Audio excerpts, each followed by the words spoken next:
Welcome to day 22 of my mental health awareness challenge. What a journey it's been. I can't believe it. I'm coming close to the end. 25 push-ups a day for 25 days, coming to the end. Today I've decided to talk about Alzheimer's. And people of my age, whether we like it or not, we need to start thinking about things like that because it's a condition that affects older people. Alzheimer's is a progressive disease that causes memory loss, and people tend to lose other important brain functions. The brain cells and brain connections degenerate and die, causing memory loss and loss of other important mental functions. The exact cause of Alzheimer's is not exactly known, but the main one that we talk about mostly is age, because it affects older people. The older you are, the more susceptible you are to it. History of depression, family history of mental illness or of Alzheimer's itself, and also other illnesses with cardiovascular consequences. People who suffer from Alzheimer's it's called a progressive disease because it starts slowly with little memory loss, like forgetting a conversation, forgetting where you were, forgetting meeting someone, and then it tends to get worse, like disorientation, speech. People get confused with speech, getting lost in familiar places, not being able to look after oneself. What else am I thinking about? Not being able to look after oneself. To the extent, the more severe ones, people lose their independence completely. Sometimes they have hallucinations, they become aggressive and violent as well. So the severe cases of Alzheimer's, apart from memory loss, the other brain functions are very debilitating to an individual. Day 22, I'm going to do 25 push-ups in mental health awareness. I've got Hannah joining me today, nominated by Petal yesterday. We're going to do 25 push-ups in mental health awareness and nominate somebody to take on the challenge. Let's go. Ready?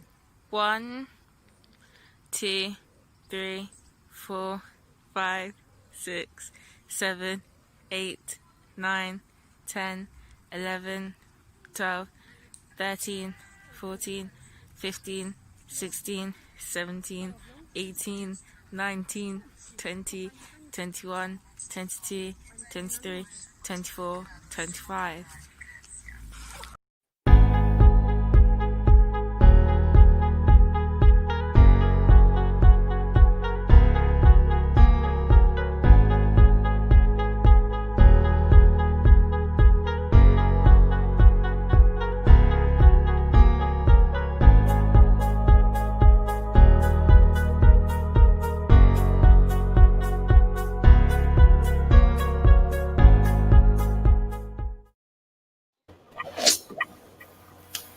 Hello, everyone, and welcome to another edition of Let's Be the Voice here at the Voice of Hope with myself, Claris Angafor. I want to thank all of you here present, my special guests. I want to thank you more especially for honoring this invite and for creating this time to be with us on the show. I also want to appreciate anyone who is watching. If you are watching, you share, you invite your friends to watch. You can actually do a watch party as well. Here at the Voice of Hope. At the Voice of Hope, I look at myself as the leading voice of hope and empowerment for individuals and families facing challenging and complex life issues or families having special needs children. On our Voice of Hope media show today, we have a very powerful team made up of men of honor, men with a lot of dignity, with a lot of respect. I mean, I have a lot of respect for each and every one of them. And I personally know almost all of them. So our topic of discussion today is 25 push-ups for 25 days challenge, the benefits. And this 25 push-ups challenge is to raise awareness for mental illnesses, PTSD, depression, anxiety, or any other form of mental health illness. Each and every one of us here in the studio, we have either completed our 25 push-ups or we are still in the process. I just want to thank everyone in a more special way, very special way, for taking up this challenge, because we know that we live in a community, we live in a society where people find it very difficult to talk about mental illnesses, maybe because of personal experiences or because of the taboo or the stigmatization attached to this. But we all know that our mental health is equally as important as our physical health. And we know that if you can take a broken arm to the hospital, it's also very important to be able to take a broken brain to the hospital. And so I just want to welcome all of us here. We have 7 guest speakers today. And some are still on their way. So we will start while waiting for the rest. So I will welcome everyone present here today. And I just want each and every one of you, to be able to introduce yourself, and we continue from there. If you've seen, I have a video of each and every one of you doing your own push-ups. This is at least to show people that you can do it. It's not a matter of being perfect. It's a matter of doing it, giving a voice to mental health illness, starting a conversation, and making it easier for people who have been affected in one way or the other to be able to talk about this. Because one of the illnesses that really kills most of us in our communities today is a mental illness. In our families, as individuals, we may have experienced one form of mental illness in our lives, but it's I usually see it as a medical condition as well. And I say it kills silently, it kills quietly. People do not really talk about it. And the fact that I have men today to talk about this is a very, very important indication that mental illness is no longer a taboo for people to talk about. We all know that most often on social media, when a challenge is brought up, women take it up. But this time around, men, our guys, our husbands, our brothers, our dads, they took it up because they've also seen the importance of giving a voice to mental illness and starting a conversation, because people are struggling, especially if you look at the pandemic, this COVID that has affected each and every one of us. People are struggling with their mental health. If you look way back in Cameroon, with the socio-political in Cameroon, people are equally struggling. This has affected our mental health. Whether you are present there or you are not present, it has affected each and every one of us in different ways.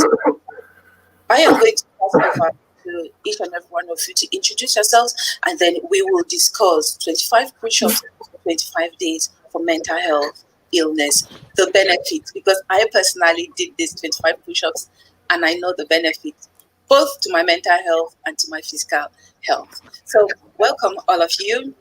And then before I start, I would like to call each person by their name. You permit me to address you by your first name. And then before you introduce yourself, I'll put a short video of you doing your push-ups, and then, or you introduce yourself and I'll put a short video of you doing your push-ups, and then we continue from there. Then another thing to say is we are broadcasting on Facebook. We are live streaming on Facebook and also on our YouTube channel. So you can either watch through Facebook or you can watch through YouTube. So let me start. For our introduction, I would like to start with Humphrey Kissop. Humphrey, you are welcome. You're my very own brother. Welcome so much for honoring this invite today, and over to you for your introduction. Thank you. Thank you. Thank you, Claris. Am I unmuted? Can you hear me? Yes. Okay. Thank you so much, Claris, for inviting me on the show. I want to first of all, before I introduce myself, thank you for the work you're doing, because empowering our community is not something, it's not a light challenge to take on. So you've been doing fantastic work over the years. I know that. I don't think everybody knows that. You've been doing fantastic work to empower our community, to educate our community, and to inspire our community. So I'm really, on behalf of our community, I'm saying well done for what you're doing, and keep on doing it. We will support you. My name is Humphrey Kisap. I live in Basingstoke, UK, where Claris lives as well. We are family friends. I've got my own family here, my own young family here. I work as a teacher in Basingstoke, and that's about all. Thank you so much. And I'm so happy for the introduction. Yes, we are family friends and we've known each other for a very long time. And we've actually visited your mom back in Cameroon. So let's just have a short video of Humphrey doing his push-ups and his daughter joined in. Let's go. Welcome to day 22 of my mental health awareness challenge. What a journey it's been. I can't believe it. I'm coming close to the end. 25 push-ups a day for 25 days, coming to the end. Today I've decided to talk about Alzheimer's. And people of my age, whether we like it or not, we need to start thinking about things like that because it's a condition that affects older people. Alzheimer's is a progressive disease that causes memory loss, and people tend to lose other important brain functions. The brain cells and brain connections degenerate and die, causing memory loss and loss of other important mental functions. The exact cause of Alzheimer's is not exactly known, but the main one that we talk about mostly is age, because it affects older people. The older you are, the more susceptible you are to it. History of depression, family history of mental illness or of Alzheimer's itself, and also other illnesses with cardiovascular consequences. People who suffer from Alzheimer's it's called a progressive disease because it starts slowly with little memory loss, like forgetting a conversation, forgetting where you were, forgetting meeting someone, and then it tends to get worse, like disorientation, speech. People get confused with speech, getting lost in familiar places, not being able to look after oneself. What else am I thinking about? Not being able to look after oneself. To the extent, the more severe ones, people lose their independence completely. Sometimes they have hallucinations, they become aggressive and violent as well. So the severe cases of Alzheimer's, apart from memory loss, the other brain functions are very debilitating to an individual. Day 22, I'm going to do 25 push-ups in mental health awareness. I've got Hannah joining me today, nominated by Petal yesterday. We're going to do 25 push-ups in mental health awareness and nominate somebody to take on the challenge. Let's go. Ready? 1, 2, 3, 4, 5, 6, 7, 8, 9, 10, 11, 12, 13, 14, 15, 16, 17, 18, 19, 20, 21, 22, 23, 24, 25.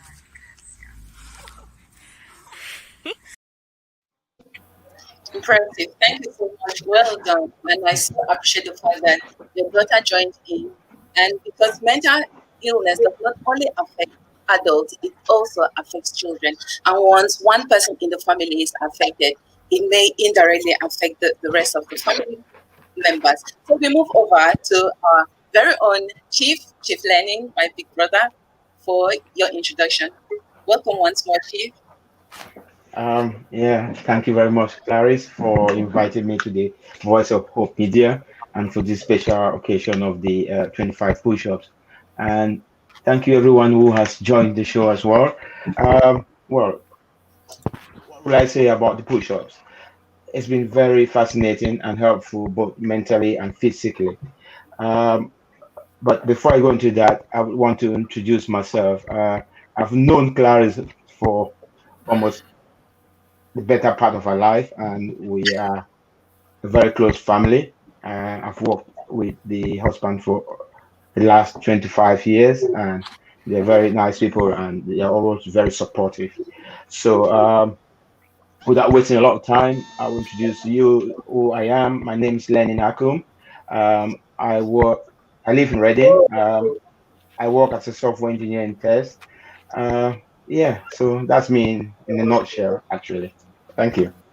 Thank you, and let's have a watch on Chiefs. Yeah, today is my last day for the mental health awareness push-up. So I'm going to do my 25 push-ups today. But before I do it, I'll leave you with this message. Sports is a wonderful thing and it helps with your mental health. So I would encourage everyone to do some form of exercise to distract themselves and to keep themselves fit so that the brain itself is free from unnecessary worries. So let me go now. Yeah, I would do. Oh yeah, indeed. But now you open up. Open up fine. 4, 5, 6, 7, 8, 9, 10, 11, 12, 13, 14, 15, 16, 17, 18, 19, 20, 21, 22, 23, 24, 25, 26. Thank you so much for that. And we move over to the next introduction with Mr. Young Hassian. Thank you so much, Bobe, for honoring our invite today. Yeah, thank you, Claris, for inviting me to the Voice of Hope. I would like to thank every one of you who have actually accepted this invitation today. And I would thank especially Claris for raising this awareness for the public, bringing the importance of physical health in relation to mental health. It's really an important issue, but sometimes people shy away from it. I will not go into details for that. I would just like to introduce myself anyway. I live in Leicester and I work as a software engineer in test. That's all for now. Okay, thank you so much, and over to your push-ups. Welcome to day 5 for the awareness challenge.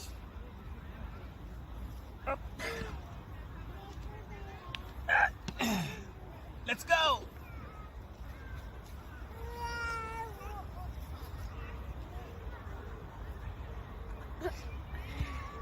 Now put it. Cut it, wait.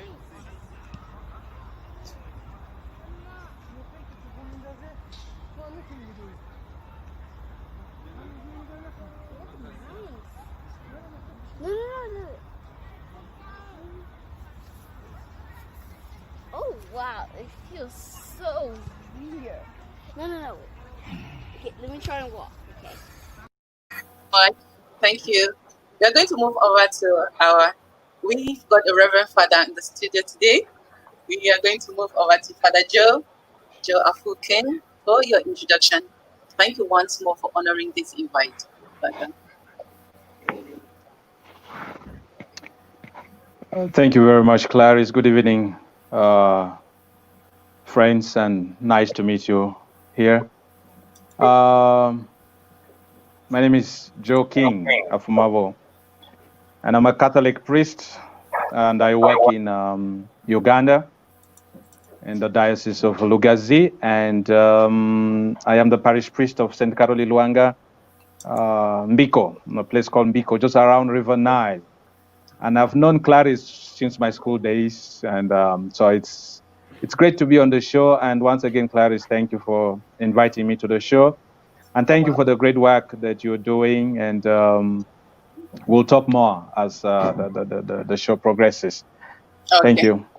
Thank you so much. Let me just show a video of your push-ups, and thank you. The brother, Dr. Vic Wenger, to participate in the 25 push-up challenge for 25 days to raise awareness on mental health, depression, and all those diseases that can lead one into suicide or self-harm.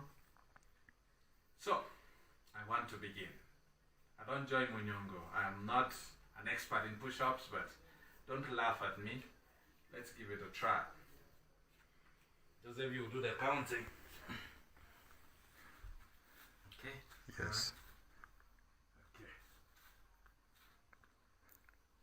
1, 2, 3, 4, 5, 6, 7, 8, 9, 10, 11, 12, 13, 14, 15, 16, 17, 18, 19, 20, 21, 22, 23, 24, 25. Right.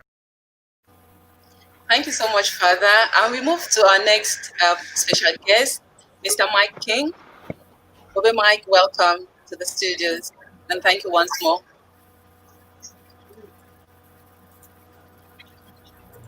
Thank you very much, Claris, for inviting me. I was afraid that I might not be in the show for some security reasons, which I had to sign up from Facebook. But thank God, I've been able to make it. I don't know if I'm going to run through, know how the situation is back here in Cameroon, network problems, but I pray, I hope that we are going to run to the end. I am Michael Wallang King. I'm a teacher of philosophy, logic, and religious studies. I live and I work in Douala, and as we see it, a healthy mind in a healthy body. We are going to discover ourselves more as the show moves on. And thank you very much. It's a pleasure for me to be here. Thank you so much. A healthy mind in a healthy body. Well, I'm a music.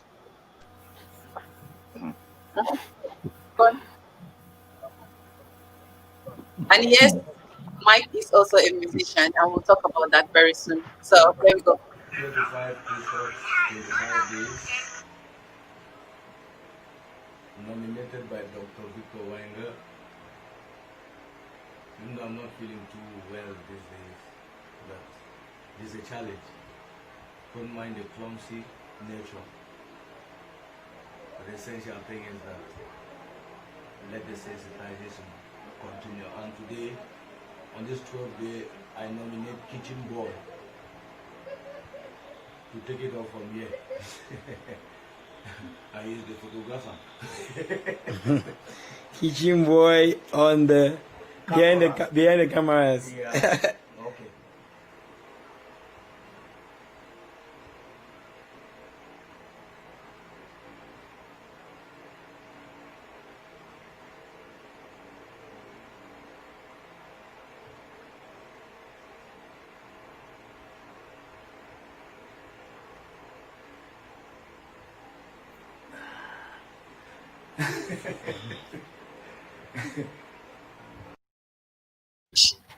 Thank you so much for all of that. We still missed two guest speakers. One is on and off, I think, because of network, and another one, I'm sure he's still on his way. However, we are still going to continue. So one of the reasons for putting a video here is to show that each and every one of us can do it. And it is not about perfection. It's not about who knows how to do push-ups well, but it is about the reason behind the 25 push-ups challenge, which is to raise awareness for mental health illnesses, PTSD, depression, anxiety, or any other form of mental illness. And I really, really appreciate you all once more.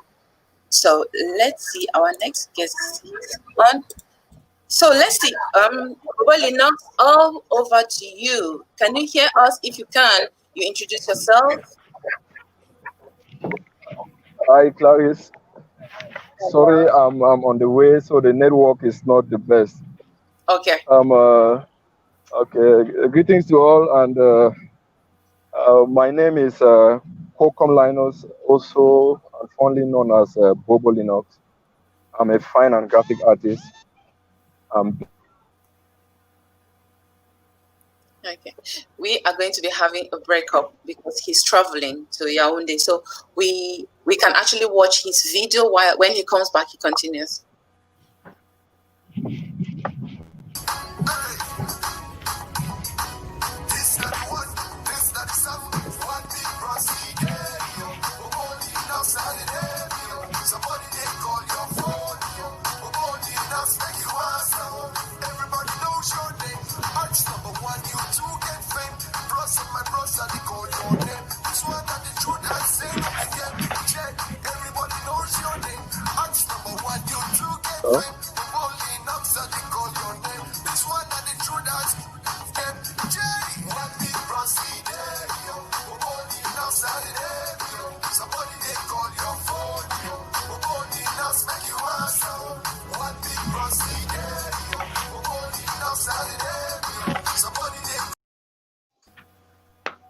Thank you so much.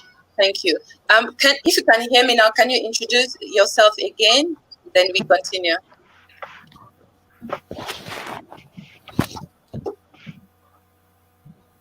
Okay, while we are waiting for its network, so we will just continue from there. And starting, I would just like to know what were your experiences doing the push-ups? What did you think? I'll start with Humphrey again, and then we usually aim for about 1 hour 30 minutes on this show. So if we make our answers or our responses as brief as possible, and then if anyone watching has a question, they'll put it down, and then we can come back to the questions later after the show and reply to our viewers. So Humphrey, tell us about your experience doing the 25 push-ups. I think for me personally, it was a discovery journey for me, because mental health is not one of those things we talk about. It's not one of those things we think about. We don't even think about it. And when my friend phoned me one day while I was jogging, and he said, "Oh, Pa, I've nominated you to do this challenge." And I said, "What's it about?" He said, "Mental health." He said, 25 push-ups. I said, "That's fine, because I've been training. I can do 25 push-ups." I didn't realize it was 25 days. I didn't know anything about it. So he said to me, "Go and watch my video." I went and watched his video, and I realized that there's more to this 25 push-ups than just 25 push-ups. So thanks very much to Francis Unifor, who introduced me to the thing, because it's been a journey for me, because it's been a learning journey. I'm no mental health expert. I knew nothing about it apart from the fact that we call them crazy people, and I learned along the way. And hopefully the impact that the 25 push-ups did was unbelievable, unfathomable, because the response I got from people who were giving me feedback from what I did was just something. It was just so rewarding for me, the whole experience. And I have, like I said, I'm not going to stop now learning about mental health. The journey that I'm on, and I'm thinking I'm on one of the lower steps, and there's a tall ladder to climb, because it's something that our society needs to open up about. It's something that will help us.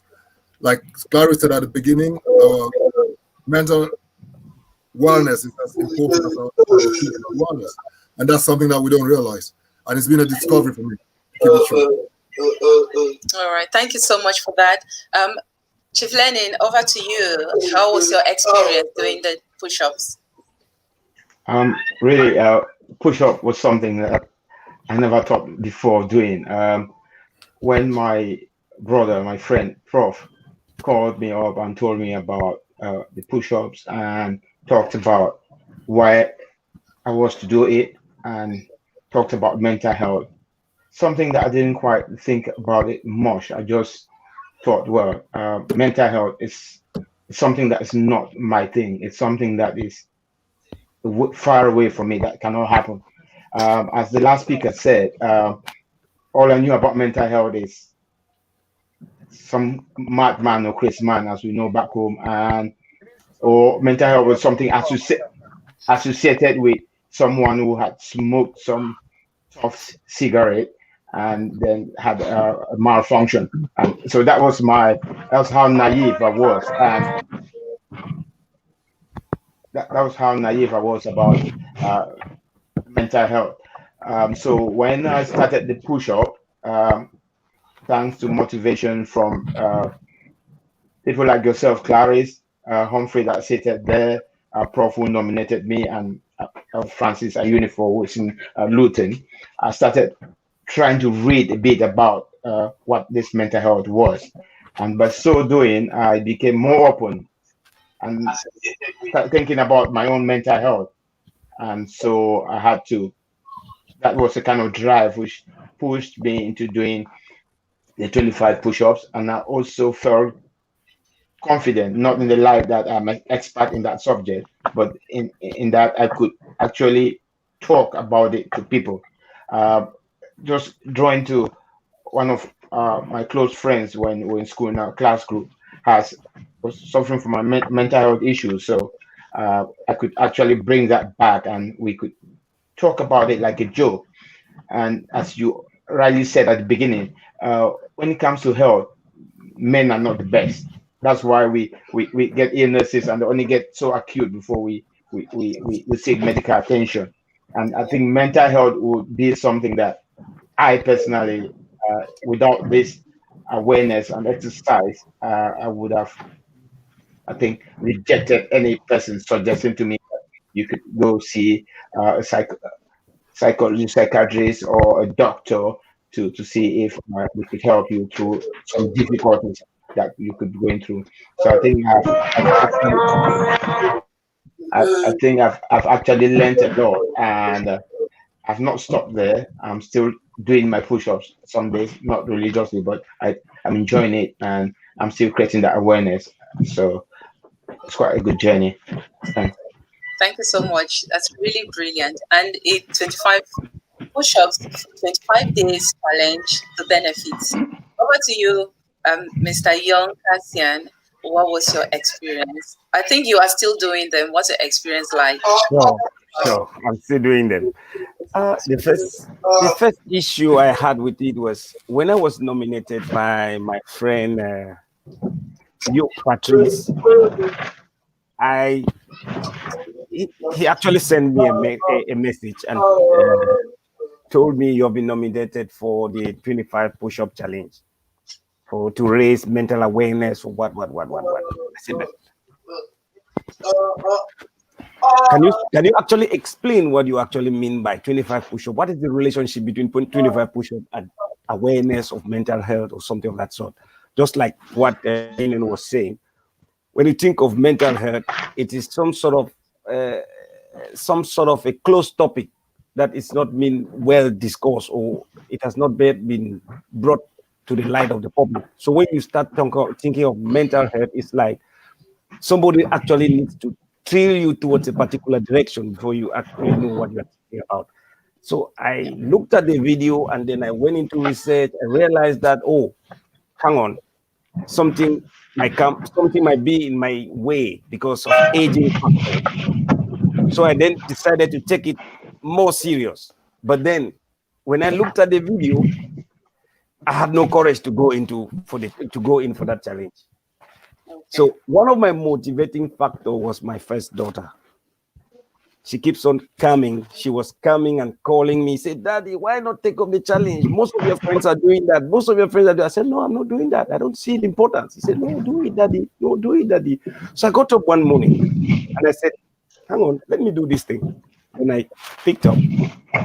And to be honest with you, you started as just like a physical sporting activity.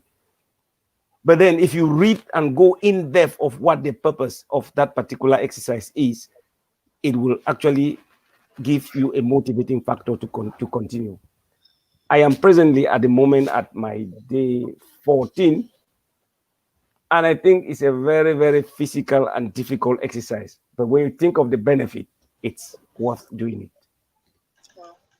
Thank you so much. Thank you. I really appreciate that you came to our show today to talk about your experiences. And over to you, Father Joe.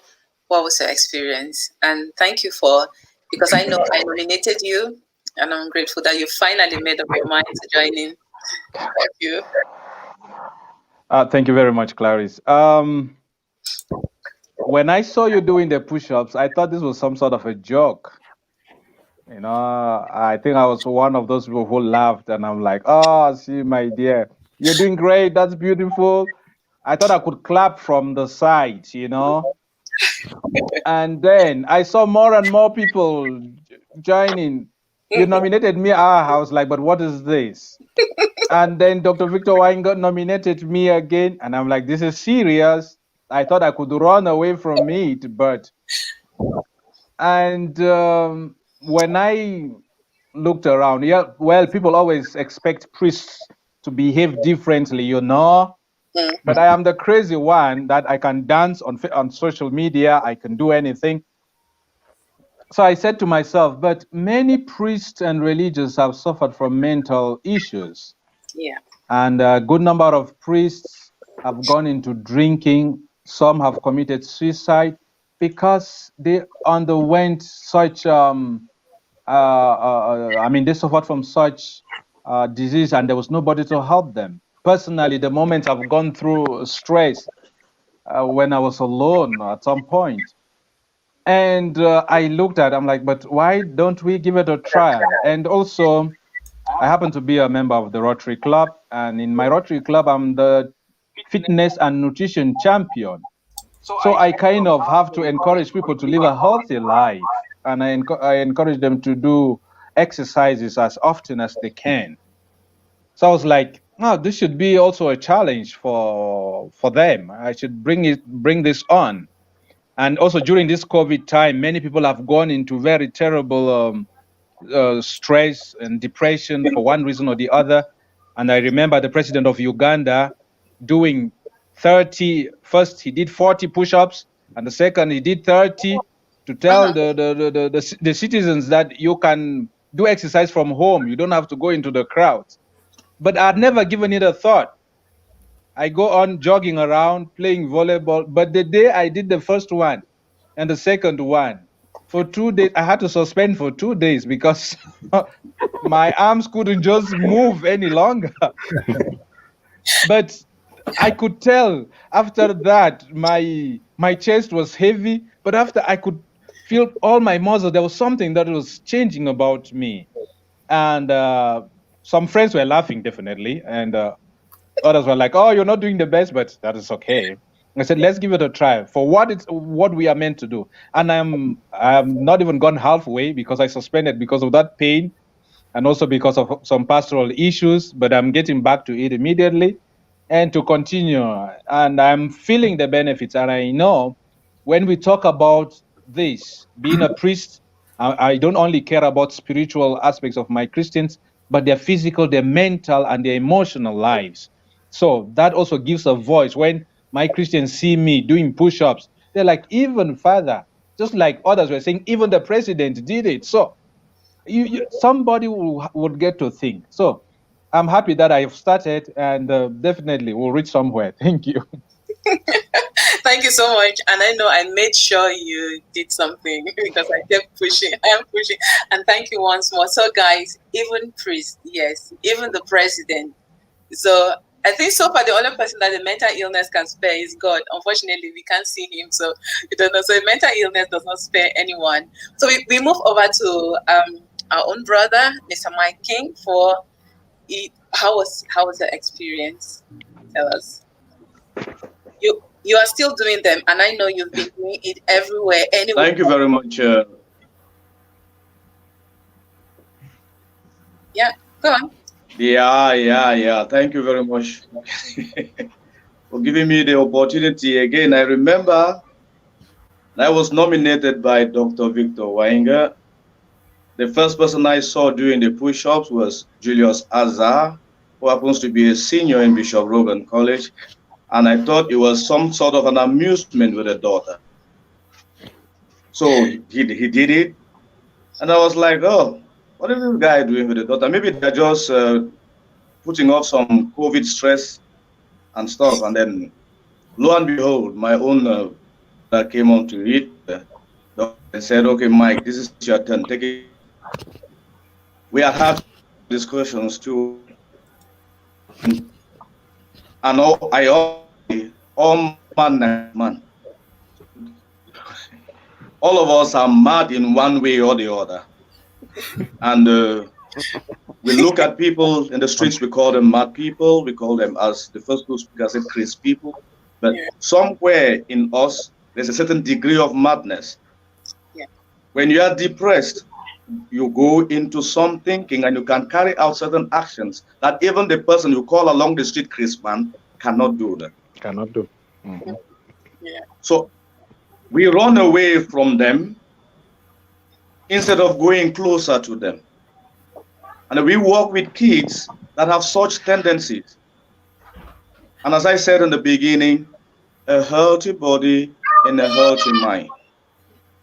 Once you are disturbed, you can't carry out any function. So when I started off the push-ups, just as my brother said, they were clumsy at the beginning. I had to do it off camera before I come and record. And then when I'm recording them, I'm already tired along the way. So I decided to go to the streets. Maybe somebody will clap and they made that guy is mad. Yeah, I say, yes, I'm mad. I'm trying to give an awareness on what madness can be and how madness can be cured and how you can be relieved of your own madness. That's why I took it to the streets.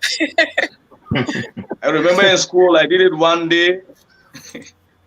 And one of my students ran with 500 to come and give me farotage. And I said, no, I am on a sensitization process. And then gradually, I'm taking steam and I'm equally educating myself, because at times that you sit somewhere, somebody does something to you and you are like, oh, I will knife this person. But if you just take on some exercises or some singing or doing something, then you'll discover that it is gone. To keep temptation far away, that is what we used to say when we were in primary school. Yeah. You must keep yourself busy. And then to keep yourself from this sporadic or temporal madness, you must keep yourself busy. And one of the best ways of doing it, as I've discovered along the line, is not only on push-ups, but to carry out an exercise. Push-up is just the medium that we've used now to tell people about this. But any other exercise can help one evade certain actions that you will regret after. I laughed at the brother who said, hey, you overget better. I'm not doing to have six packs. If I'm doing to have six packs, I should better stop, because I'll never have them. So it has been an enriching experience, and I'm still continuing. And I pray God that I will take it to and the message push-ups on. Thank you very much. You're welcome. Thank you so much. And yeah, if anyone has had one form of mental illness or the other, maybe depression, one of the things that your doctor or your therapist will tell you is to take up exercises or is to lead a positive life. So I used to see these push-ups as a form of exercise, which also is a form of treatment for maybe depression or anxiety. And so let's move on. Our other guest, and I think he's having network problems, so we continue. And I'm going to be asking questions. If we have to be going each question per guest speaker, we may take longer, which I don't really want to keep you longer than we had expected. So, and our next question is: each time there is a challenge and people decide to take up this challenge, in particular, I took up this challenge because of personal experiences. Most women who have had babies, have had children, yet there's a point after birth that they may have difficulties with postnatal depression. Yeah, I've had difficulties as well. And also when you've had problems with childbirth, the trauma during childbirth, and even with the loss of a child, and then you are grieving, you also go through those stages of grief. And one of the stages of grief is depression. So I've had experience in this area. And I also, somehow, I look at myself as a mental health advocate because this is one of the areas where I'm also very passionate about, including the other areas which most of you know. And and I know that mental health, mental illness is something that affects each and every one of us in different ways. It may manifest itself in us differently, depending on our environment, depending on where we grew up, or depending also on our mindset. And then I just want to ask: do you have any particular motivation or a particular reason for actually taking up these push-ups? Was there a particular thing that pushed you that I really need to do this? Father Joe, can I come to you? Thank you, Claris. For me, I see that most of the diseases that we suffer actually are mental. Because let's just take an example of this during this COVID times. I'm sure people went into depression or stress or just fear that something is around that is not good and that they might be affected. Have you ever told, like, let us just take for instance, somebody who is allergic to something, or not really truly allergic, but you just tell them what you have eaten there has, so let's say somebody who doesn't eat pork, and then you give him different meat and you say it's when the body gets affected. So most of the diseases we suffer from are actually in the mind.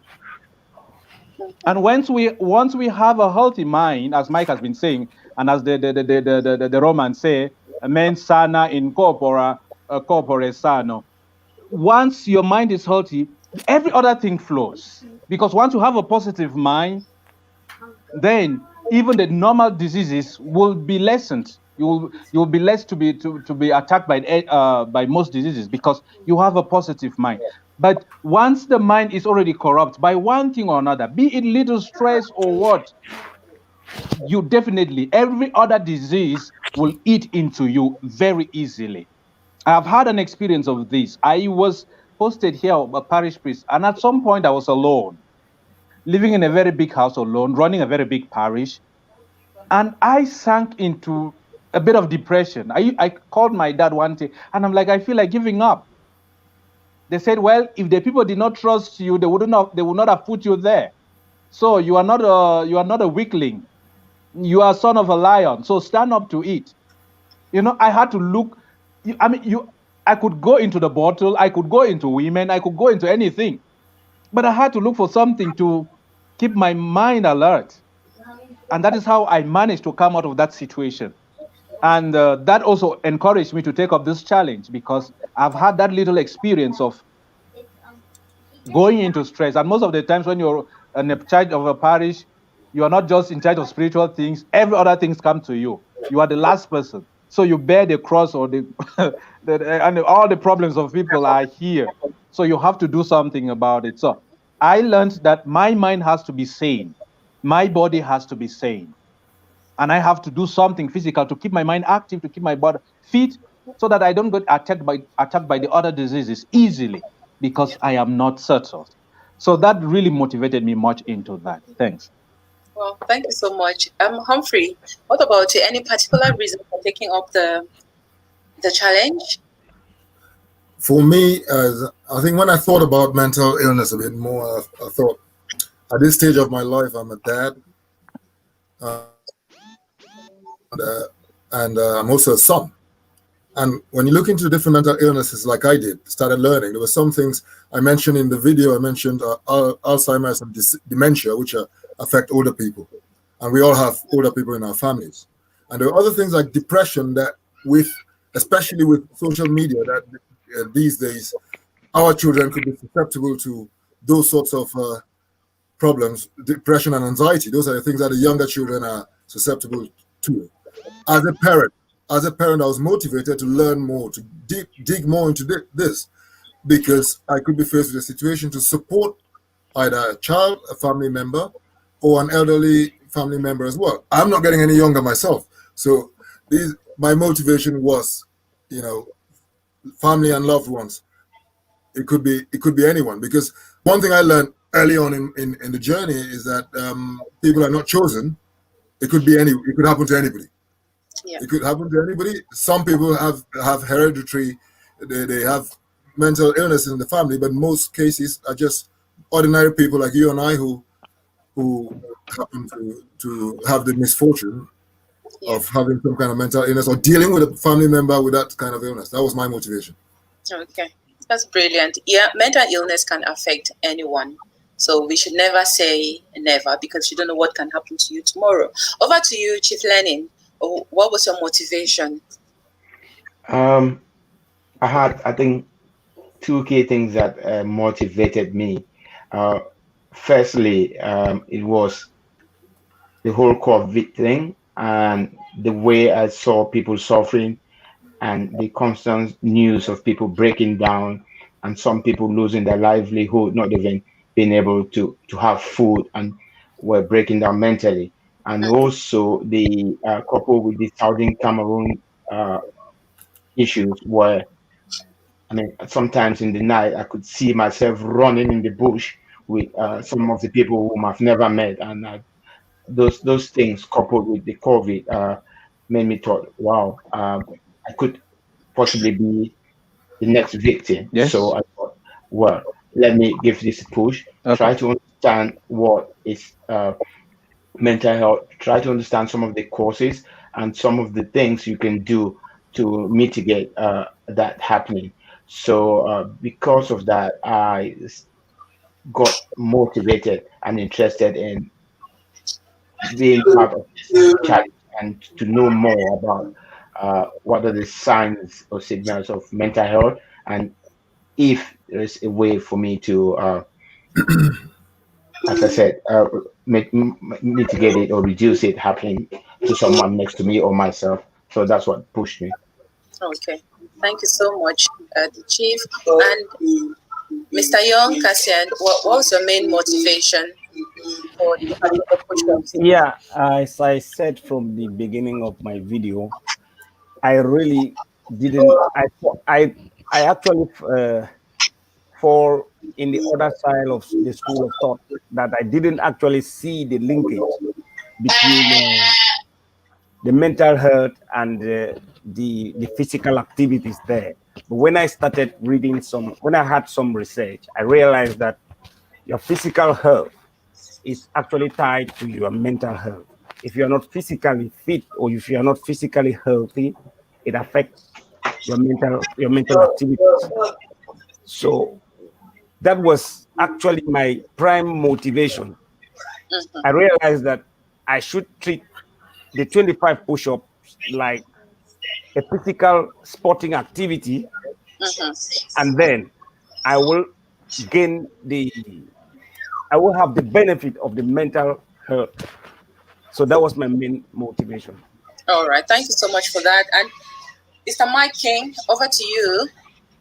I hope your network is okay now. Can you hear us? I think he's got a problem with his network. And did each and every one of you at any one point feel like giving up? Because I know this is doing push-ups. It's not easy. I can speak freely about them because I did.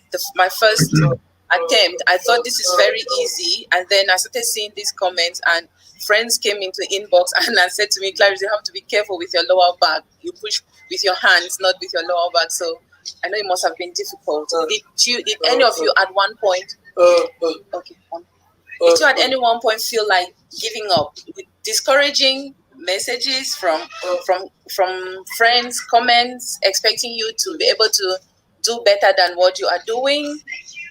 So anyone can answer this question. Chief, I'd like you to answer. Well, feeling discouraged wasn't a real factor for me.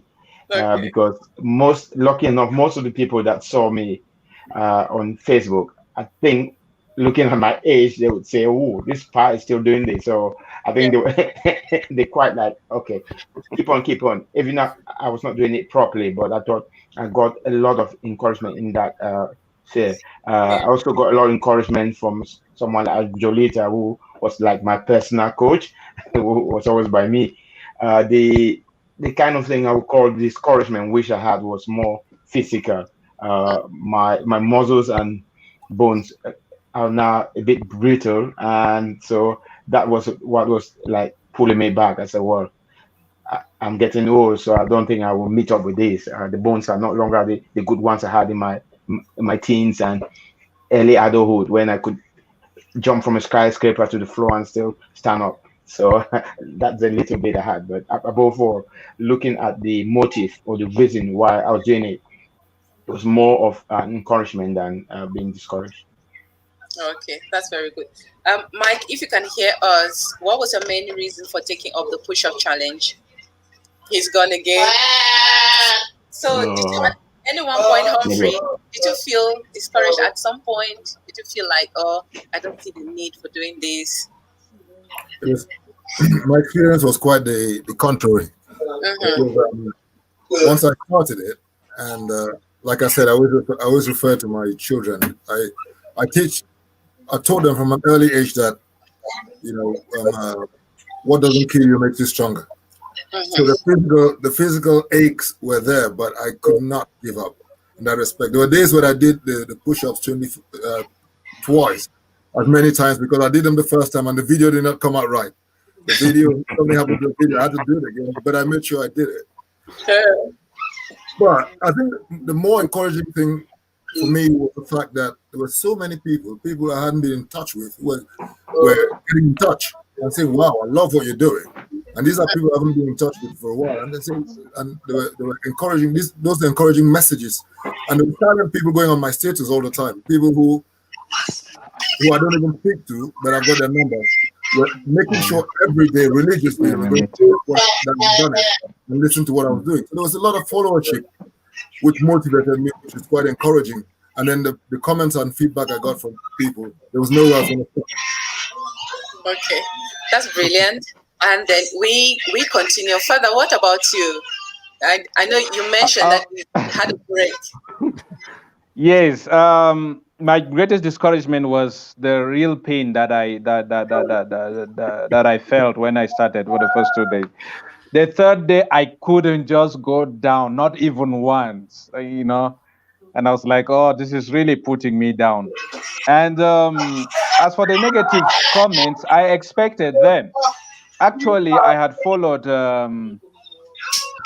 Claris' push-ups and the negative comments. So I saw the way she responded, and I'm like, oh, yeah, this should be expected. And definitely my friends will come up and say, oh, this is, you are doing with the stomach, you're doing with this. And I'm like, okay, fine. I wasn't an expert, so I'm just forget about how I'm doing it. But I expected some people would come and say, no, you're not doing it the right way. But I still kept going because actually I'd seen Claris being questioned so many times, and then she responded. I'm like, okay, fine. Expect that. But I am happy, and that's why I'm still ready to continue. And even my friend, one of my friends, I don't want to call his name, later on he also picked it up, and I'm like, oh, that's the way to go. So Wow, that's brilliant. And I know that the most important thing was the message that we were putting across, raising awareness, and then giving a voice to what most often people will not want to discuss, even though they are struggling with it. And it wasn't about perfection, but about the reason for taking up the challenge. What about you, Mr. Young? Yeah, with me, I think the first day that I did the challenge, I had lots of positive comments.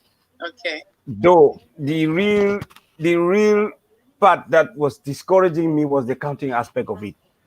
Come to think of it, you are trying to do the push-up and then you are counting at the same time.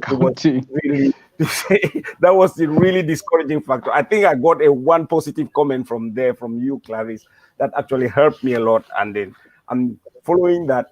I think that I might be able to go through. Okay. Fingers crossed.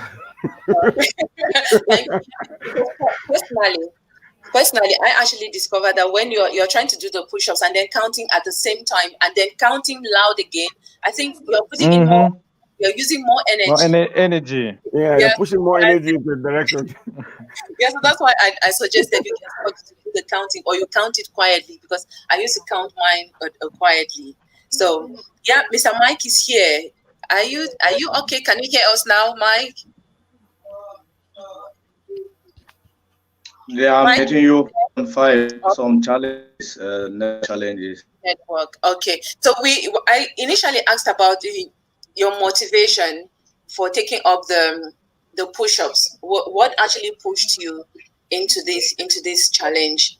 And I really admire the way you did it. You proved that mental illness can affect anyone, and whether you can have people with a mental illness walking along in the streets, in their living rooms, in their bedrooms, in the beer parlor, anywhere, and in the church, and even after a church service, you did your push-ups.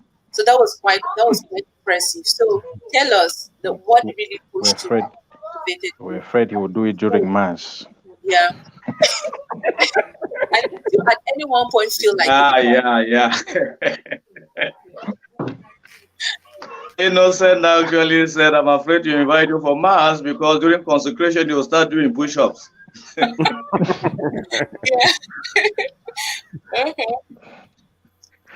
Go on. Naturally, as I told you at the backstage, Claris, I don't know how I survived the years 2010, 2015. I can call it a year which I did what I call it myself bad emotional investment. And whenever somebody carries out a bad emotional investment, one can turn into that crime, the crimes of, call it in French, le crime de la, either killing a girlfriend or a boy, both of you end up that kind of a thing. Within that year, I was as an examiner for a crime I didn't commit within that particular period. And then immediately after that, just a stream, a bank closes down with my little savings. That is when I was not far from a person because I was moving along the street and to myself.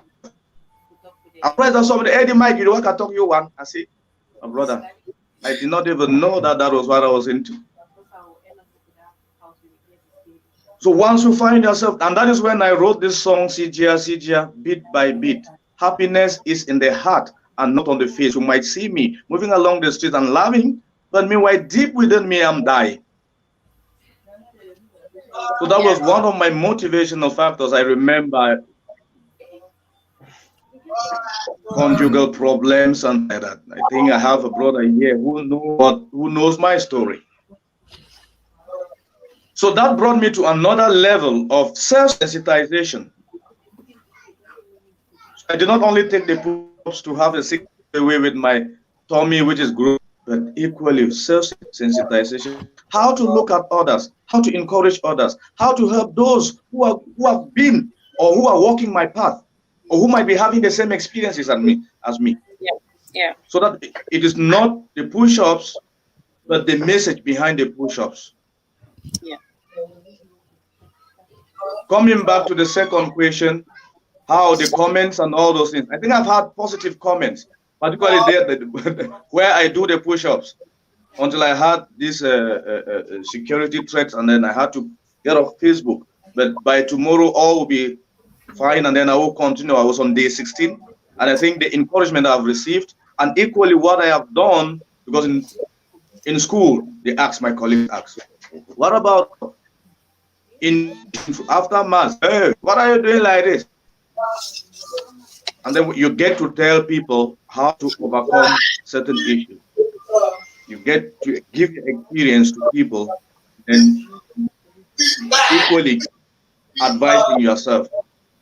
And once you are above 40, you need to take care of your health, whether it's mental or any other. You need to be careful about your life. So doing the push-up, it reminds me, Mike, you are above 40. Because if I cannot go 25, something I used to do 40, 50, and even triple times in a day. If I can't do 25, it means something somewhere is taking place, and I'm not advising myself. Something is wrong. So that is the motivation I had, and that is what has kept me moving all these days. Thank you so much, and thank you once more for sharing your story with us, and the fact that you shared your story with me personally. I really appreciate that. Yeah, one of the things I also discovered is doing the push-ups was a form of self-sensitization as well as sensitizing others. At some point, I said to myself, only the person who has been in this dark place, especially with depression, will know exactly how it feels. So when you are down there pushing up and down, you know that this is one step to get better. This is one step for me to feel better. And truly, after each day of doing a push-up, I kept feeling better. And then I said to myself, if there's anyone out there who is suffering with any form of mental health illness, if they can do this, take it up and do it continuously. Just this exercise can really help. I know some people may go down to medications, but exercises, they really, really do help. And so to continue our discussion, and the message behind 25 push-ups challenge was to raise awareness for mental health illness. One of the reasons being that mental health illnesses, they're still being regarded as taboo subjects in our community. And most often when they say a mental, what comes to your mind? This woman at the Commercial Avenue who has been sitting in that party around the stadium, or this woman who has been at around the general hospital for so many years, roaming the streets. Those are some of the ideas I used to have in my mind. Or this guy in Tom I've known all my life. I think at some point he actually slapped me. So so that's what I've always thought, that there's a mental illness. Somebody who will be walking along the streets, picking up papers, being aggressive. But that is not only the case. You have people going on with their lives, but with normal smiles, happy, but there's a silent cry in there. They may be doing one or two things that maybe a way they're crying out for help, which if you're not very close to that person, you may not realize. So my next question is, do you guys think that these 25 push-ups have done enough to raise awareness, or do you think there's something more we need to do as a community, as families, as friends? Chief, I would like you to start. Well, I think the mental health or the push-ups have helped to create some level of awareness. I mean, to start with myself, I was not a very open person to this topic, but today I feel like, okay, I'm happy to talk about it.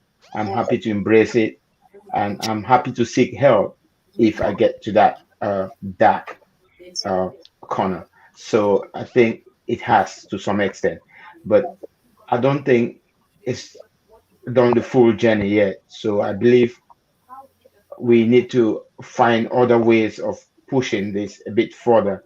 Right? Even we have things we call our local jangis or social groups, and where we really have some of the experts in this area, and these groups don't seem to explore this group of people to be able to educate our community, which I think is something we have to push, so that it becomes something that we are very comfortable about and talking, and easy to spot when a friend or yourself is going through that, and then you can jump in and rescue that person from drowning. So I think there's still some work to be done in that light.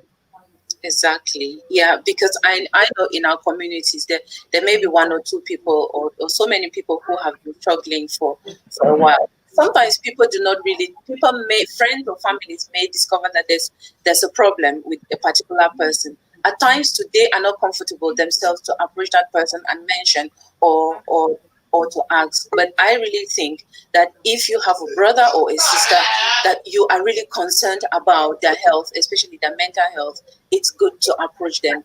Some who are not open may be maybe angry that you are saying, but at times we can actually choose our words, decide on how to decide on how to approach them or to mention them or to suggest what they can do. So Humphrey, what do you think? At 25 push-ups, have they really raised enough awareness? I think we've done our bit. I think because it's a chain effect, hopefully it's going to carry on. Is there a time limit? I don't think there's a time limit to when it stops. Is there? No, there's no time limit. So I'm hoping that the chain continues. Mm-hmm. Those of us who are here have done our bit. I'm hoping that the chain continues. And being a Cameroonian, I know Lenin mentioned the conflict in Cameroon. I think I just fear the worst because when I was looking into mental illnesses, one of the ones that struck me particularly that brought home something that could be significant to us is post-traumatic stress. And we have men, women, and children living through a horrible conflict back home who are going to, by no choice of their own, are going to have to deal with post-traumatic stress, flashbacks, hallucinations of the horror that they've witnessed. And that is something that we need to think about, something we as Cameroonians need to build capacity, because some of these people will be our families. Some of these people will be our families. And I think even bigger than that, our institutions in Cameroon, I don't know if they have the capacity, but that's something that needs to be thought about by Cameroonians now, because in every part of the world, after conflict, even the most sophisticated army in the world, you hear of so many depressions, so many suicides when they come back from deployments. The American army, the UK army, that's something that just brings it home to me. Well, that's very brilliant. Yeah, we need to talk more about it. We need to get more experts to talk about it. And most of all, we need people with a lived experience to be able to open up, to be able to tell people that depression is real, depression kills. So having this show, giving this voice, we educate, we empower, we inspire, and we also give hope to people who have experienced from one form of mental illness or the other. And it's at some point it's really necessary to speak to someone. It's necessary to seek help if you think everything is not all right with you. We just have our other guest who was running late, who has just joined us, Mr. Jonathan Shing. You're welcome. If you can hear us, just give us a brief introduction about yourself and we'll continue where we are now. Thank you once more. Okay, thank you for having me. I apologize for having joined late due to other imperatives. So, as you already know, my name is Jonathan Shing, currently based in Toronto, Canada. Yeah, from Com. Previously resident in Bamenda, but I've been here for close to 2 years now. Back home, I used to be a school counselor, so we used to handle issues of trauma, especially with young people. So when I did the 25 push-ups, I had, let me say, it was like a window to the kind of experiences that people have. Let me say my case, young people that I've met who have problems from different backgrounds. So I think I was happy to be part of it. I don't know what has been discussed already, but I'll try to pick the cue. I'll try to, at least, maybe when I listen to others, I'll try to understand what has been said already, and then so that I see what I can add. So once more, I am happy to be part of this, and yeah, we see how it goes. Thank you. Thank you so much, Mr. Jonathan, and I'm grateful that you didn't give up despite your other commitment. So we are grateful for that. Yeah. So we move on. Mike, do you think enough is being done as far as 25 push-ups are concerned to raise mental health awareness? Do you think more has to be done?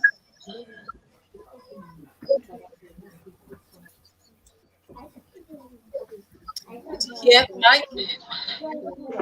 Yeah. All right. So we move over. I think there's network problems. Father Joe, if you're there, do you think more has to be done? No, if you're addressing to me, I'm getting you. I thought you were talking to Mr. No. Jonathan Shing. If it is Okay. directed to me, Yeah. then I will say that there is still Who much to be am done. I the one who? Mental health discussion are supposed to be like,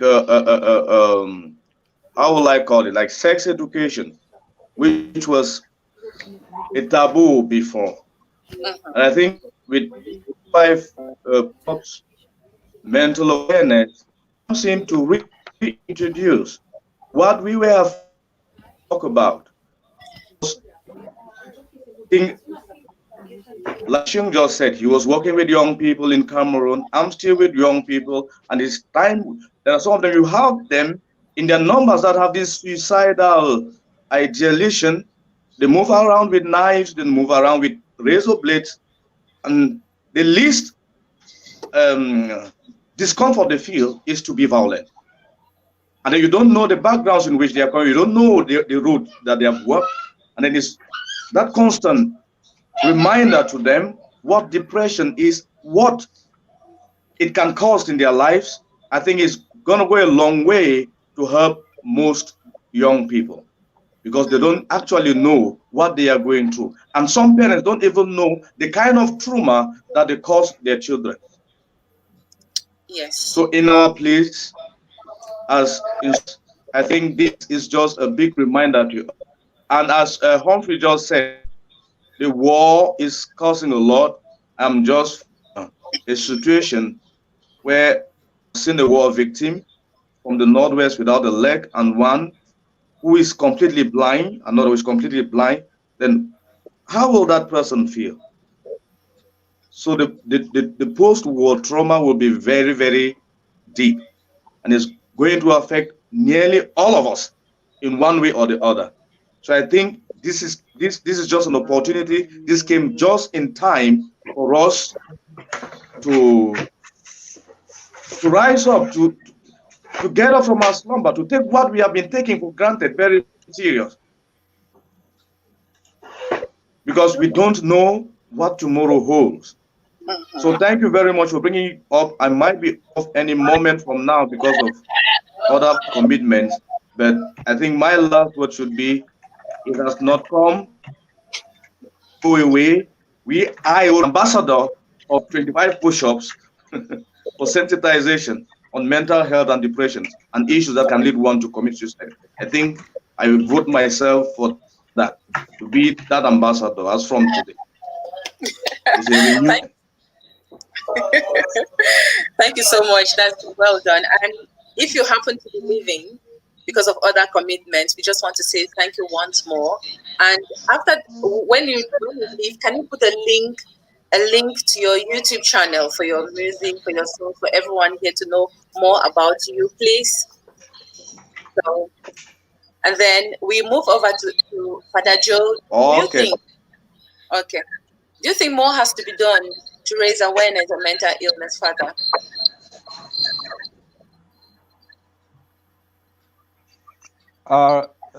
Personally, I think so far what we have done, that is just the beginning.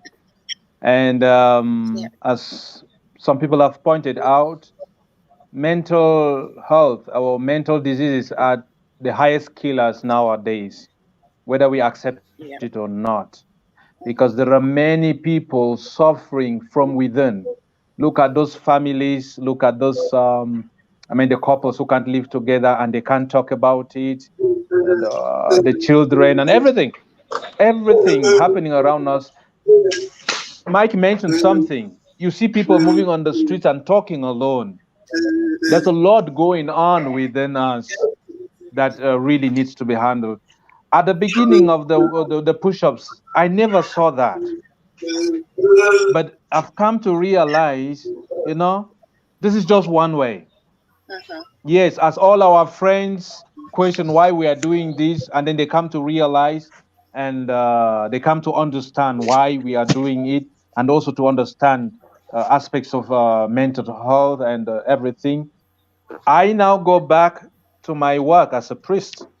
Each time I'm preaching, I know I'm preaching to people who are wounded in one way or another, who are not stable. So I'm able to sensitize them about such situations in their lives. If I go out jogging or with my friends, or I go to my Rotary Club, I am bound now to sensitize them more about such things that they are going through, because many are unable to come out and say, "This is what I'm suffering from." I might have come to you, Claris, or another person to share, because for me, I have the opportunity as a priest to have a spiritual director, to have a counselor. I have access to a counselor or spiritual direction or retreat where I'm able to pour out my life or my struggles, my heart. But others don't. So I got the responsibility now with this to be able to say, "Come on, brothers and sisters, there is a killer here. You must watch out." And I happened also to be a member of a board of one of our centers for rehabilitation. It's a rehabilitation of drug addicts and alcoholics. And sometimes you go there, you see the kind of people who are there. They're the cream of the society, young people, intelligent ones from wonderful families. But what has driven them there? Some just certain things like that. Stress, depression have taken them into drugs or into drinking, and some maybe just a lifestyle. So we got opportunities to from here wherever we go. Yeah, the network is having an issue. So yeah, so what I'll say is this is a beginning of something bigger. This is the beginning of healing.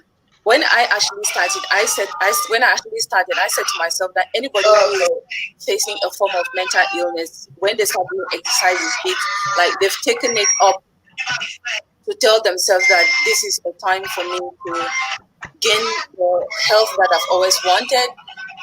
This is the time for me to be happy again. Sorry, 1 second.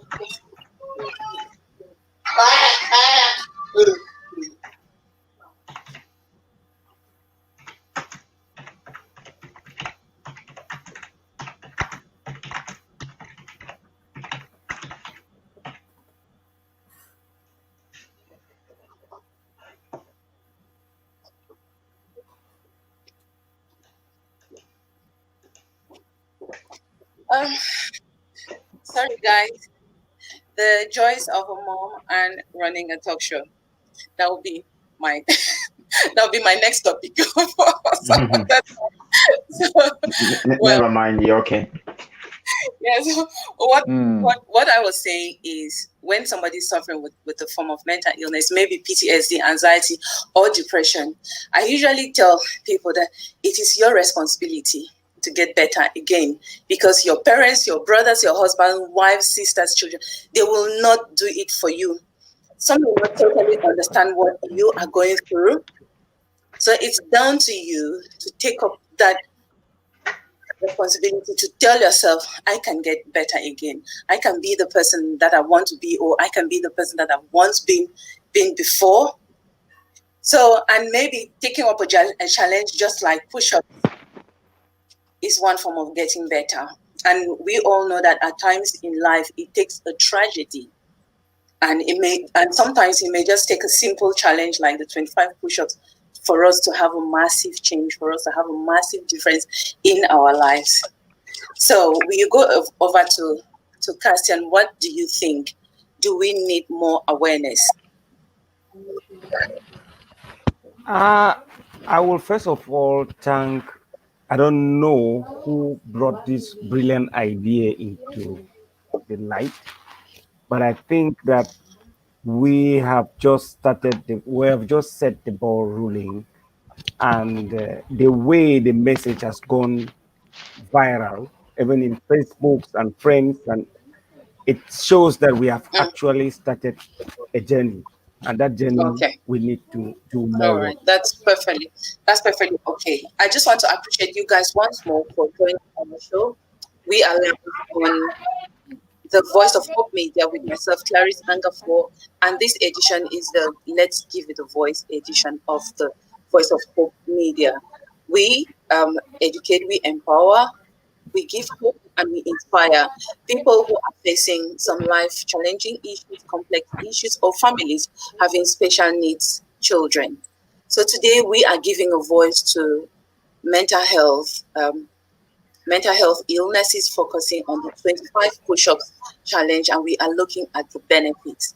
And we've been live for 1 hour 27 minutes. I just want to appreciate each and every one of you watching and those who have shared.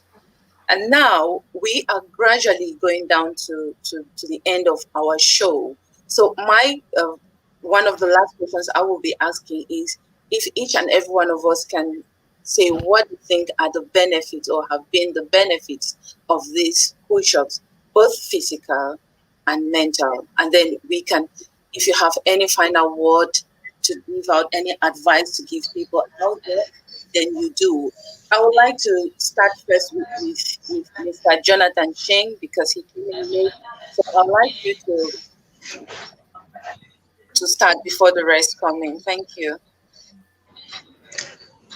Okay, well, it is very obvious that the push-ups have a lot of benefits. Firstly, I'll talk about health benefits. By doing the exercise every day, at least, it makes you to feel light, especially me, because for quite some time, I used to do push-ups, but I did not take them very seriously. But what changed in this particular context was having to do this on a daily basis. Not only doing this, but having to film it. So it was a real challenge, but a good one. And I think that by the time I got to day 25, I was really feeling light. I think that there was a difference. There was a huge difference in the way I felt. And then secondly, it taught me commitment, how to set goals and then try to stick to the goals in spite of the odds. And mind you, there were a lot of critics. There were so many people who were like, why are you guys doing this thing?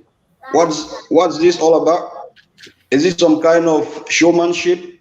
You know, there were lots of critics here and there. So one could have easily become discouraged. But the fact that we were able to persevere to the end, I think that's something that shows that in the course of doing this, we were also able to build self-confidence or esteem, which is very important.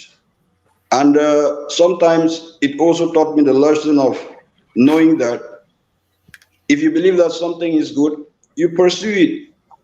Don't always, listen to the negative criticisms. They are good, no doubt, but you just learn from them and then stick to what you think is best for you, because at the end of the day, the benefits are for you. And then when you let other people see what you're doing by filming, they become interested. As you nominate people, at first they think this is just child's play.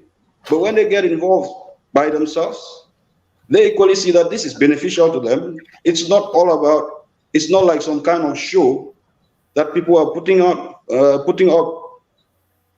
They equally take part and they testify that, hey, I thought this was just some kind of child's play. But by taking part, I've realized that, I'm feeling better. Maybe my blood pressure is going down. Yeah. I'm able maybe to do a lot more activities than I used to do before. You know, just taking out time of your busy schedule to be able to do this, it's something in itself. Yeah, because you have to focus on you at some point. So there are lots of benefits, psychological, physical, spiritual even. So I think it was a wonderful experience for me. And I thank my friend Winslow Kitu, who nominated me for this. Because at first I didn't know what to expect. I didn't even know what I was going to do. But from day one, as I started, I felt confident. I gained confidence as I progressed. And then by the time I got to day 25, I realized that if you really set your mind on doing anything, on achieving anything, no matter the circumstances, you will be up to the task. So I encourage all of the people who were able to see us do this, that they too can get on board. It's not late. And then at the end of the day, I think they will have something to testify about. So basically, that's what I can say. Thank you. Thank you so much. Really, that's really brilliant. And talking about self-confidence, body confidence, yes, I think I gained that as well. Who would have thought that I would appear on social media with a very closely tight-fitting sport attire on? But I did. So people will know, Humphrey will know that I'm one shy woman. But at least the push-ups, they've really helped a lot in self-confidence and even in our body image, because I know most of us, especially women, we struggle with our body image as well.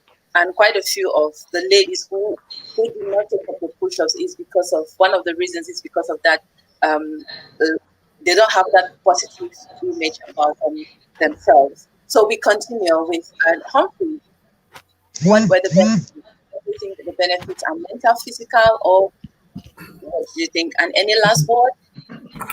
Yeah, for me, the whole experience was quite humbling. It was a really sobering experience for me because it got me thinking. I lost a very close friend many years ago to mental illness, but I was as ignorant as anybody until very recently I took on a challenge.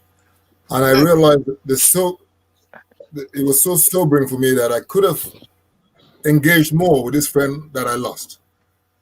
Unfortunately, I lost a really close friend to suicide, and he wasn't living here, but I could have done more. Yeah. So that's the one bit that really touched me, and I think most people, when they start thinking more about it, they will know they have possibly not cared for some people that they have known in the past who have had that kind of stigma. Yeah. And back to the physical side of it, one thing in every mental illness that I read into, the one thing they said you could do was physical exercise, sleep well, eat well. Those three things appeared in all across the spectrum, all the mental illnesses that I read about. They said there's not a lot you can do about it, but these three things to help yourself, to alleviate the symptoms, these three things are so important. And now I'm a lifelong, I'm hoping that I'm a lifelong physical activity person now because of this experience. And obviously, as a parent, I'm hoping to pass it on to my children. I'm proud to say I've just been for a run today before the meeting. So and that's something I intend to carry on doing for the rest of my days. Okay. Thank you so much. And yes, it's really necessary we know about mental illness. It's necessary we know some of the signs and the symptoms, so we should be able to help others as well, because many are really struggling with it. And Father, what do you think are the benefits? And do you have any final words for anyone out there, Father Joe?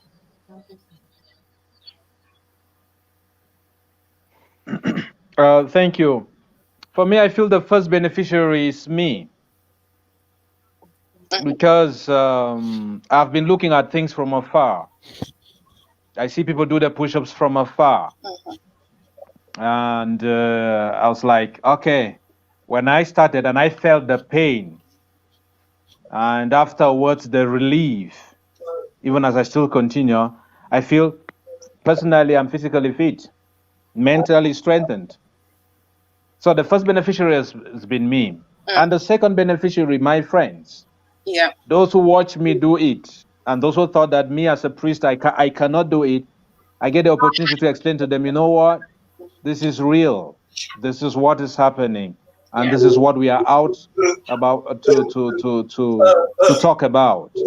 And having had priests, colleagues who have gone into depression and who have some who have even committed suicide, you know, I feel this benefits all of us. Even whenever that I'm with them, we can talk about real things, about our mental health, our life, our physical health. These days, I've been championing people about minding what they eat and what they drink, and regular checkups and physical exercises. I also have to add this one: mind what you think.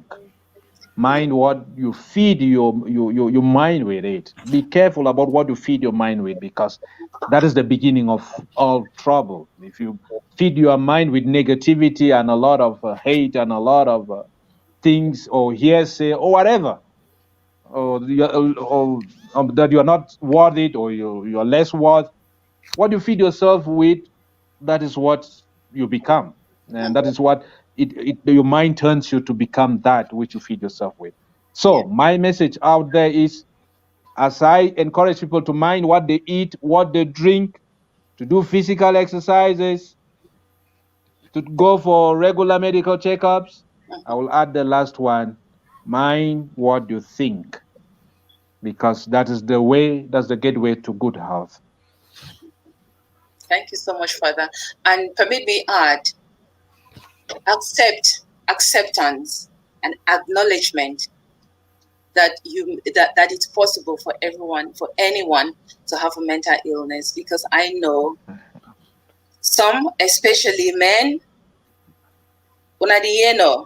okay, it's very, very having a mental illness is not a sign of weakness. So accepting that you are suffering with a form of mental illness or the other, it's very important. And seeking help, it's equally important. Because once you start... By the way, Claris. Yeah. One of my friends asked me today, why is the host only hosting men? I was struggling to say she's only hosting men. There's no gender balance. Are women not affected? All right, let me explain. I think it should be someone who has not followed the show before. We've already done 25 push-ups, the benefits, and almost everyone on the show, there were ladies and only one man. So, and in addition, mental illness affects everyone, whether you are a man, you are a woman, a child, or anybody. But what we've discovered is that men do not accept. Men, because they don't like to talk about... They don't talk about it. Yes, they don't open up, and then they struggle more, right? So having men here today, it's an indication that we can get help, whoever you are, whether you're a man or you're a woman, and that mental illness is not a sign of weakness.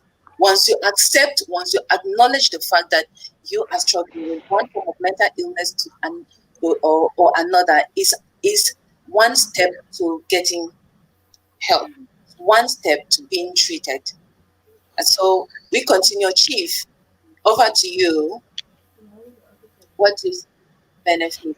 Okay, thank you, Claris. I think I will start by what I benefited as an individual. First of all, my physical health improved.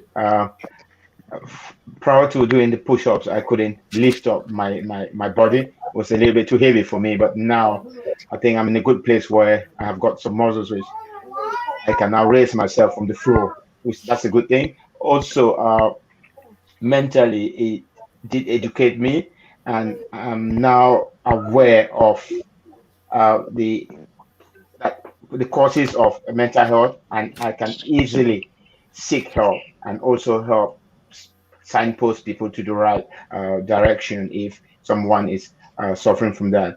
And I just believe that this is a tremendous activity, and I believe we need to really push it a bit further, because as it's been referenced, all of us on this show, we are Cameroonians, and mostly from the troubled Anglophone section, and there's a lot still to come from that, and we need to be prepared on how to respond so that we don't all break up or break down after the war. So yeah, so it's quite helpful. Thank you. Oh, you're welcome. Thank you so much. Mr. Young, Cassian, over to you. Final word and the benefits that you've had. I will just start with my own personal benefits. I think that not like I'm thinking. Let me see. I think stress-free, and my memory becomes fresh each time I do the exercise, and my overall mood by the end of the day becomes very, very active and normal. So that's a very good exercise, and that is something I will encourage everyone to go through, because it is stress relieving, and it puts you on track. Because just as you said, acceptance, we all accept that one day we will have certain difficulties in life. And if you don't accept it now, you will not have a way to prepare. So acceptance is another form of finding a solution to what will befall you in the future. Yeah. So I would encourage anybody. Okay. Thank you so much. And acceptance is also saying, yes, this is my new reality, and what am I going to do with it? Don't stay in that place and continue feeling bad about it, and continue maybe blaming someone for making you feel depressed or for having PTSD. Acceptance is accepting your new reality and looking for the way forward. Thank you so much, guys. If there's any final word that any of you has, the floor is open. 2 minutes, 3 minutes, and we are done. Thank you. Okay, let me just conclude. Let me conclude by saying that mental illness or mental illnesses are real. So people should take care of themselves. People should think about what the thoughts they have. People should, clean their minds. So it is real. It's not like something that is fiction. It's not fiction. This is reality. So people should beware of things like depression, because obviously stress will lead to depression. Yeah. We also have things like anxiety, post-traumatic disorder in this case, like people who go through trauma, maybe like what we are currently experiencing back home. In the short run or long run, definitely people experience this PTSD. That's obvious. So I can only recommend that people think about self-care, because that's what's going to help many people. And one of the ways of maybe engaging in self-care, maybe to do the 25 push-ups. This was just an exercise, but it doesn't end. I'm not going to stop. So it's something that should be ongoing. I may not do 25 every day, but definitely I'm going to continue. So I am glad that you brought this up and that you brought us to the show. So I thank all the other co-panelists. At least I recognize Cassian. I may not recognize every other person, but at least I'm happy that we met today. So maybe it's the beginning of another journey. So I am definitely very happy to be part of this, and I will be an ambassador for the 25 push-ups going forward. Thank you. Well done. Yes. Thank you. Beginning of something important. We have to take this further. We have to take this beyond social media. And Post-COVID, we will do wonderful things as far as mental health awareness is concerned. Any other person with a final word to encourage someone out there? From me, from me, I would just invite people to have a positive attitude towards life. Yeah. There is something we talk about the law of attraction, or I don't know, the law of attraction or the power of attraction. When if you think positively, you attract positive things. If you think negatively, you attract negative things. You attract negativity around you. Mm-hmm. That's brilliant. Thank you so much. We can always go beyond what we are undergoing now, and so people should never be stuck to one place and say this is the end. There should always be hope for the future, that tomorrow will be better than today. Definitely will be brighter than today. So no matter what they are going through, they should always have a positive attitude. Tomorrow will be brighter, tomorrow will be better. And because they are not alone, you are not walking alone. We are all suffering.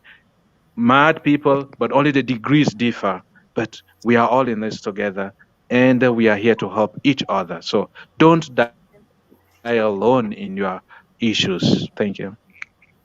Thank you so much. And speak to someone. Speak to a trustworthy somebody. And guys, if you are that trustworthy person, somebody has approached you to talk to, listen with a non-judgmental ear. Humphrey, Chief, Lenin, do you have any final words to say? Then I conclude. Well, all I want to say is thank you for bringing this up and making it to reach a wider population in terms of creating the awareness of mental health. So thank you. You're welcome. Humphrey, any final words? Special thanks to our hostess. Thank you so much for putting on a brilliant show. It's the first time I'm watching your show. I happen to be part of it, but I've loved every minute of it, and I'm really grateful to you for bringing me to the show and exposing me to this wonderful job you're doing. Carry on doing the good work. Thank you to my fellow panelists who've been here, giving up their time to be here today, and thank you to our audience who've been very patient listening to us. Yes. Thank you. Yes, I must appreciate the audience very much for your time, your patience, and your contributions, and then sharing. And it doesn't end here. Mental illness will not end here on social media, because each and every day we hear stories of people who have died because they had depression or one form of mental illness or the other. So it's very necessary we help our friends, we help our family members. And to anyone who is suffering with depression or any form of mental illness, it is your responsibility, as I would say, to make yourself better. It is your responsibility to let others know that you are struggling, because you will not assume that they should automatically know what you are struggling with. Others may guess, but if you take time to explain to family members, to close friends what you are struggling with, it's an opportunity for them to be able to help you if they notice that you are struggling. And I still say acceptance is very, very important. Some of the things that some people will do when they are experiencing a mental difficulty is to abuse drugs or alcohol, which in another way, substance abuse or drug alcohol abuse also lead to mental illness. Some use it when they are struggling, but in this case, if you have depression, PTSD, you get into alcohol, you get into substance abuse. It only numbs the situation. It wouldn't cure. So be careful. If you want to know more, you contact me, because I have AC's top tips on how to help someone who is struggling with depression. Contact me, then we will talk about it. Thank you so much, everyone, for joining. But before I go, there's one thing. I am somebody who is so passionate about awareness, about causes happening around the world. And September is National Sickle Cell Awareness Month. So, and this is designated by Congress to help focus attention on the need for research and treatment of sickle cell diseases.